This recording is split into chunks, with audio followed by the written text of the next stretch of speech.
আজকে আমি কচুরলতি ভাজা করব। কচুরলতি কেটে নিয়েছি ধুয়ে, পেঁয়াজ, শুকনো লঙ্কা আর রসুন থেতো করে নিয়েছি। আমি এবার গ্যাসটা জ্বেলে নেবো। গ্যাস জ্বেলে কড়াটা বসিয়ে দিয়েছি আর কড়াটা আমার গরম হয়ে গেছে। আমি এবার সরষের তেল দিয়ে দেবো। তেলটা গরম হয়ে গেছে, আমি রসুন দিয়ে দেবো আর শুকনো লঙ্কা দিয়ে দেবো।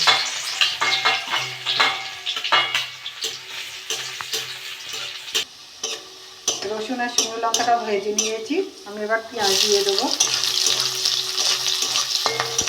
পেঁয়াজটা একটু ভেজে নিয়েছি। আমি এবার কচুরলতিগুলো দিয়ে দেবো।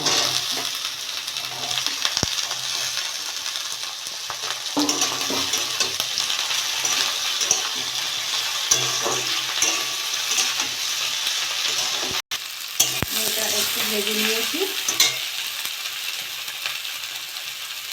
এবার হলুদ দিয়ে দেবো, স্বাদ মতো লবণ।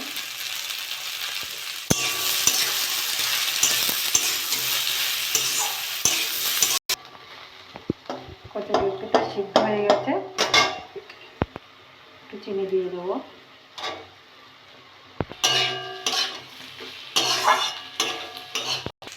কচুরলতিটা আমার ভাজা হয়ে গেছে, আমি এবার তুলে নেবো।